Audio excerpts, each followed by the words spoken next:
Supreme court కూడా తెలపడం జరిగింది.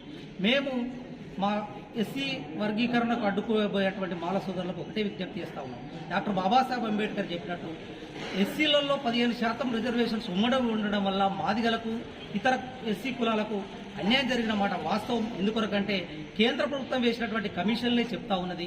మరి అదేవిధంగా భారతదేశంలో అత్యున్నతమైన న్యాయస్థానం కూడా వర్గీకరణ జరగాలి, వర్గీకరణ జరగడం ద్వారానే ఎవరి జనాభా దమాషా ఎంతుందో ఆ దమాషా ప్రకారం వర్గీకరణ చేస్తే ఈ పేద కులాలు ముందు వరుసలోకి వస్తాయని చెప్పి సుప్రీంకోర్టు కూడా అభిప్రాయం చెప్పింది. కాబట్టి వర్గీకరణ జరపాలని చెప్పేసి మేము కోరుతా ఉన్నాం.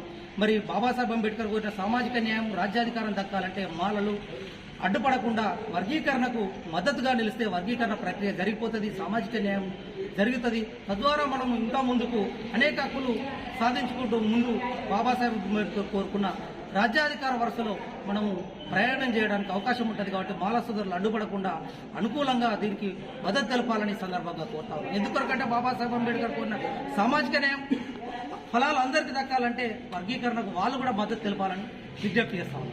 Janagama Narsing advocate, Telangana advocate JAC.